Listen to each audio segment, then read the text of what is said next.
नमस्कार, मैं हूं अंजलि इस्टवाला और हमारे इस खास कार्यक्रम में आपका स्वागत है जिसमें हम आपको बताते हैं कि क्या सच है, क्या झूठ है और किन अफवाहों से आप बचकर रहें। साथ ही हम आपके लिए दुनिया भर के टॉप एक्सपर्ट्स के साथ इंटरव्यूज लेकर आते हैं, नई नई रिसर्च और स्टडी भी लेकर आते हैं। आज हम चर्चा करते हैं कि हमारे देश में जो लगातार कोरोना के मामले बढ़ रहे हैं, ऐसे में मरीजों के लिए अस्पताल में बेड मिलना कितना मुश्किल या आसान है। सभी राज्य ये दावा कर रहे हैं कि पूरी तरीके से ट्रांसपेरेंट और पारदर्शी तरीके से वो कितने बेड उनके पास हैं और कितने भरे हुए हैं, कितने खाली हैं, इसकी जानकारी दे रहे हैं। लगातार कोई राज्य ऐप के जरिए दे रहा है, कोई ऑनलाइन वेबसाइट पे दे रहा है। लेकिन अब जो खबरें सामने आ रही हैं उसके मुताबिक एक सर्वे किया गया है। लोकल सर्कल्स नाम की कंपनी एक तरह का प्लेटफॉर्म है जहां लोगों से सीधे सवाल पूछे जाते हैं और जिन लोगों को इसमें हिस्सा लेना हो वो आकर अपनी बात बताते हैं। ऐसे एक सर्वे में सामने आया है कि इस बढ़ती हुई महामारी के बीच में आईसीयू बेड मिलना बहुत मुश्किल है, आसानी से नहीं मिलता है। अगर आप देखें तो 38% लोग जो हैं उनको या तो किसी ना किसी तरह का जुगाड़ लगाना पड़ा या उन्हें स्ट्रिंग्स पुल करना, जिन्हें हम कहते हैं, या अपने क्लाउड का इस्तेमाल करना, अपने किसी जान पहचान वाले को फोन करना, कहीं ना कहीं से जुगाड़ करके, संपर्क लगा करके, सिफारिश करके बेड उनको मिला। वहीं 7% लोग ऐसे थे जिनको बहुत भाग दौड़ करनी पड़ी, यानी उन्हें बार बार चेक करना पड़ा, बार बार फोन करने पड़े, बार बार अस्पताल में जाके पता करना पड़ा कि क्या बेड अवेलेबल है आईसीयू का या नहीं। कभी किन में से किसी लोगों को तो सोशल मीडिया के जरिए या फिर सरकार में शिकायत करने के बाद ही बेड मिला। 40% लोग जो हैं उनका कहना है उन्हें ये दोनों करना पड़ा, सब कुछ करने के बाद ही उन्हें ये बेड मिला है। 7% लोग कहते हैं कि बेड के लिए हॉस्पिटल या सरकारी अफसरों को रिश्वत तक देनी पड़ी। ये एक चिंता की बात है। अगर ये 7% लोग कह रहे हैं हमारे देश में महामारी के बीच में, तो ये बहुत दुख की बात है। और 4% लोग ऐसे हैं जिनमें बिना कुछ दिक्कत के उनको आराम से बेड मिल गया, जो कि होना चाहिए। 100% लोगों के साथ ऐसा होना चाहिए। और 4% तो ऐसे भी थे जिन्होंने सब कुछ किया लेकिन उन्हें बेड नहीं मिला। तो ये हम आपको बता रहे हैं कि किस तरीके से बेड मिलने में दिक्कतें आ रही हैं। कई लोगों का यह भी मानना है कि अस्पतालों की जितनी भी जानकारी है आईसीयू बेड्स को लेकर के वो ऑनलाइन होनी चाहिए। और सर्वे के मुताबिक 92% लोग यही मानते हैं कि पूरी जानकारी ऑनलाइन मिले या फिर अस्पताल के बाहर इसकी पूरी जानकारी मिले। ये लोगों का मानना है। इस पर चर्चा करने के लिए हमारे साथ सचिन टपाड़िया जुड़ गए हैं, जो कि को-फाउंडर एंड चेयरमैन है लोकल सर्कल्स के, जिन्होंने ये सर्वे कराया है। साथ में हमारे डॉक्टर अंजन त्रिखा हैं, जो कि चेयरमैन है clinical managerial group Covid centre AIIMS के। आप दोनों को बहुत बहुत शुक्रिया हमारे साथ जुड़ने के लिए। शुरुआत आपसे करना चाहेंगे सचिन, क्योंकि स्टडी आपकी है। ये चिंता वाली बात है कि सिर्फ 4% लोग ही ऐसे हैं जो ये कहते हैं कि हमें बेड आसानी से जरूरत के हिसाब से मिल गया। ये बहुत चिंता करने वाली बात है अंजलि। और पिछले वीकेंड, ये जो वीकेंड गया अभी, उसमें सिचुएशन जो है वो और डिटीरियोरेट हो गई है। आप अगर दिल्ली में देखेंगे तो कल का जो डेटा है वो ये कहता है कि पूरे दिल्ली में कोई भी प्राइवेट हॉस्पिटल में कोविड आईसीयू बेड अवेलेबल नहीं है। हमारी टीम ने अभी आधा घंटा पहले 4 हॉस्पिटल्स में फोन किया जहां पर कि वो ऐप के अंदर में बेड्स दिखा रहा था। उसमें जो हमें पता चला उनसे बात करके वो ये था कि बेड नहीं है, नियोनेटल आईसीयू में बेड है और उसका डेटा वो दिखा रहा है ऐप के अंदर। तो ये बहुत ही चिंता का विषय है कि जो डेटा कुछ राज्य सरकारें दिखा भी रही हैं कोविड आईसीयू बेड को लेके, वो या तो एक्यूरेट नहीं है या वो टाइमली अपडेट नहीं किया जा रहा है। और आई थिंक इसके कारण एक बहुत ही बड़ा ट्रांसपेरेंसी गैप सा बना हुआ है जिसको कि हमें हटाने की जरूरत है।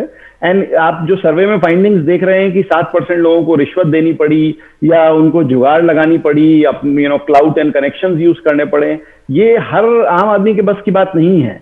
एंड अगर हम इस सिस्टम को फिक्स करेंगे और उसको रियल टाइम बनाएंगे और हॉस्पिटल के बाहर भी डिजिटल डिस्प्ले लगाएंगे कि जैसे ही एक भी बेड अवेलेबल होता है वो डिस्प्ले में अपडेट हो, वो उस ऐप में या वेबसाइट में अपडेट हो, तभी आम आदमी को उसका अधिकार मिल पाएगा। और जो एक और चिंताजनक बात जो हमारे सर्वे में और फीडबैक के थ्रू निकल के आई है वो ये है कि जो माइल्डली सिम्टोमैटिक वीआईपीज हैं उन्हें तो बेड मिल रहे हैं, लेकिन जो सीवियरली सिम्टोमैटिक आम आदमी और इंडिविजुअल्स हैं जिनका कोई कनेक्शन नहीं है, उन्हें बेड्स डिनाई हो रहे हैं। ऐसे काफी केसेस आए हैं। मैं ये नहीं बोलता कि हर केस में ऐसा हो रहा है, बट ऐसे केसेस आ रहे हैं। तो ये दोनों इश्यूज को बहुत ही मतलब इस पे काम करने की जरूरत है और बहुत ही क्विकली इस पे काम करने की जरूरत है। चलिए हम अंजन त्रिका डॉक्टर हमारे साथ हैं एम्स से, उनसे बात करते हैं। डॉक्टर साहब, हम ये भी दिखा रहे हैं कि सरकारी ऐप जो दावे करते हैं, वेबसाइट जो दावे कर रहे हैं, उसके बेड्स भी हम इस वक्त दिखा रहे हैं अपने ग्राफिक्स के जरिए भी। लेकिन डॉक्टर त्रिका, आपका एक्सपीरियंस क्या कह रहा है? लीलावती अस्पताल के एक बड़े सीनियर डॉक्टर से मैंने बात की थी, उनका कहना था कि हम मजबूर हैं, हमें लोगों को बैठाना पड़ता है 2-2 दिन तक, लेकिन हम उन्हें आईसीयू का बेड नहीं दे पाते हैं। शुक्रिया अंजलि, मुझे इनवाइट करने के लिए। ये जो डाटा पेश किया गया है, मैं इस पे फुल्ली एग्री नहीं करता हूँ। पहले तो मुझे ये देखना पड़ेगा कि ये सैंपल साइज कहाँ से लिया गया है। जो ये 7% लोगों को रिश्वत देनी पड़ी अस्पताल में भर्ती लेने के लिए, एटलीस्ट मेरे अस्पताल में तो ऐसा कुछ होता नहीं है और ना ही आज तक हुआ है और ना ही होगा हमारे अस्पताल में। हमारे अस्पताल में दिल्ली में ये डिस्प्ले भी होता है कितने बेड खाली हैं। और ये ज़रूर है कि जो फ़ोन कॉल होते हैं हमारे अस्पताल में, वो जो दिल्ली के बाहर के लोग आ रहे हैं, ऐसे कि जैसे पटना से 4 लोग आए, बरेली से 3 लोग आ रहे हैं, तो जब वो वहाँ से चलते हैं तो हम उन्हें बोलते हैं या वो खुद ही फ़ोन करके बोलते हैं कि हम 18 घंटे में पहुँचेंगे या 14 घंटे में पहुँचेंगे। तो उन लोगों के लिए बेड रखना थोड़ा सा मुश्किल हो जाता है, क्योंकि 14 घंटे में पता चलता है कि सारे बेड भर जाते हैं। इसके अलावा एम्स न्यू दिल्ली में तो ऐसा कोई नहीं है कि फ़ोन करके ही बेड मिलता है। अगर बेड होगा तो मिलेगा। कल हमने 28 लोग आईसीयू में भर्ती किए हैं और मैं आपको एश्योर करता हूँ मुझे एक भी फ़ोन नहीं आया। बिल्कुल, तो दबाव बढ़ा हुआ है आपके इंफ्रास्ट्रक्चर के ऊपर, जो कि जाहिर है एक पैंडेमिक के दौरान। सचिन, आप अपनी स्टडी के जो सैंपल साइज है और जो आपने कहाँ इसको टेस्ट किया है, इसके बारे में भी थोड़ी सी जानकारी दे दीजिए। पूरे देश भर से 210 जिलों से लोगों ने इसमें भाग लिया है। तो ये केवल दिल्ली बॉम्बे का सर्वे नहीं है। हो सकता है दिल्ली में जैसा कि डॉक्टर साहब बता रहे हैं, कुछ इंस्टीट्यूट्स में हालात अच्छे हों, लेकिन बहुत सारे जिलों में दिक्कत आ रही है। हमें पुणे से सिटीजन्स लिख रहे हैं कितनी दिक्कत आ रही है वहां पे, मुंबई से दिक्कत आ रही है लोगों को, राजस्थान से दिक्कत आ रही है। पिछले ही हफ्ते एक वहां के सीनियर डॉक्टर जो हैं उनको बेड मिलने में डिले हुई। तो सब तरफ से अगर आप देखें इसको, तो इस सर्वे में जो निकल के आ रहा है वो एक नेशनल व्यू है। एंड हो सकता है एम्स में शायद रिश्वत नहीं देनी पड़ती हो किसी को, लेकिन आज अगर आप एक छोटे से अस्पताल में जब चले जाएंगे उत्तर प्रदेश के, जहां पे कि एक सरकारी लेटर ऑफ रिकमेंडेशन की जरूरत है, वहां लोग स्ट्रगल कर रहे हैं।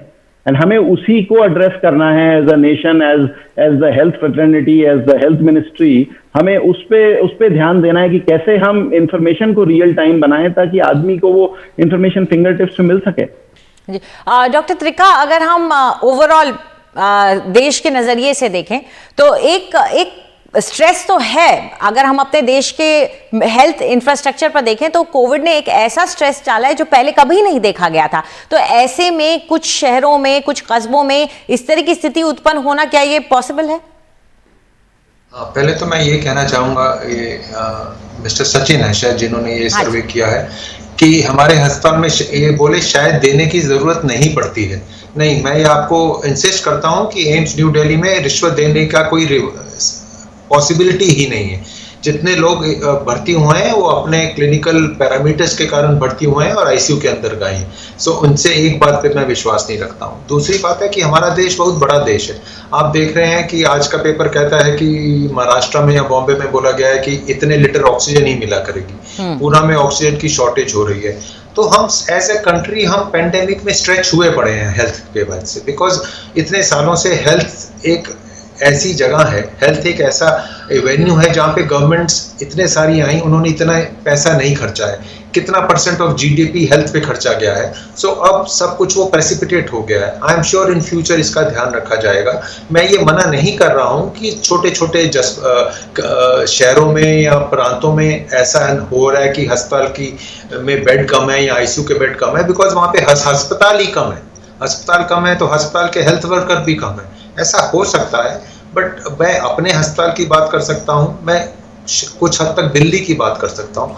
मुझे बहुत विश्वास से मैं कह सकता हूँ कि दिल्ली में किसी को रिश्वत देने के बाद आईसीयू का बेड मिलने का तो कोई कारण ही नहीं है। पेशेंट को आईसीयू का बेड अपने क्लिनिकल स्टेटस के कारण मिलता है। बहुत ही नामुमकिन है। I am very sure about it.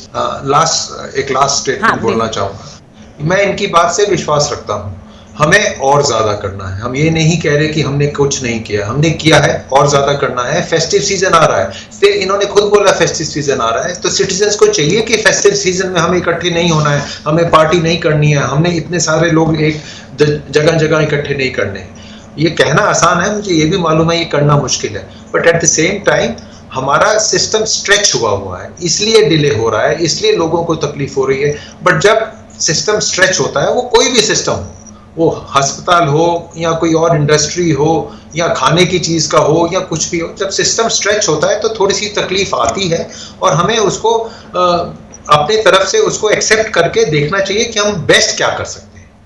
ये मैं कहना चाहता हूँ। हमसे बात करने के लिए आप दोनों का बहुत बहुत शुक्रिया। स्थिति ऐसी है जो शायद हमने पहले कभी नहीं देखी, और ऐसे में कुछ बातें सामने ऐसी भी आ रही हैं जो शायद इस वक्त बहुत चौंकाने वाली लगती हों, लेकिन सरकार की तरफ से डेटा इंफॉर्मेशन को समझना और लोगों के साथ साझा करना बहुत जरूरी हो जाता है। एक छोटा सा हम ब्रेक ले रहे हैं, और ब्रेक के उस पार हम आपके भेजे हुए सवालों के जवाब देंगे, जिसके लिए हमारे साथ डॉक्टर जुड़ जाएंगी, और साथ ही में आपको बताएंगे कुछ बेहद जरूरी आंकड़े।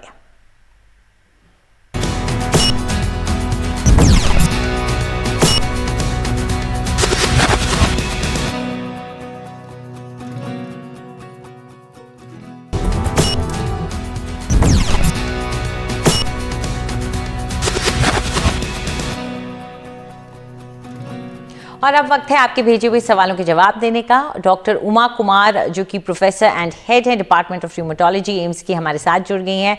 डॉक्टर उमा, पहला सवाल ले लेते हैं। ये सवाल हमें भेजा है संतोष कुमार गुप्ता ने अलीगढ़ से।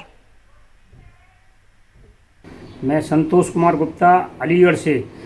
आजकल कोरोना संक्रमण इतनी तेजी से फैल रहा है, तो क्या रेल यात्रा सुरक्षित है या हवाई सफर सुरक्षित है या अपनी गाड़ी से यात्रा सुरक्षित है?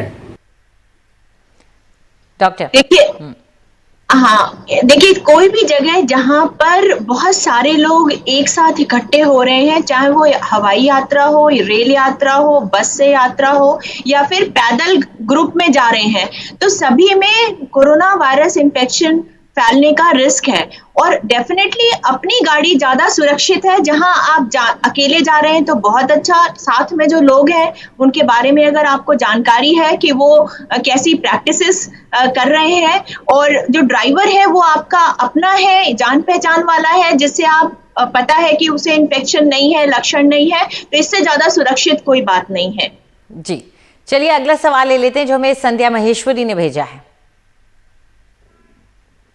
मैं ग्रेटर नोएडा से संध्या महेश्वरी।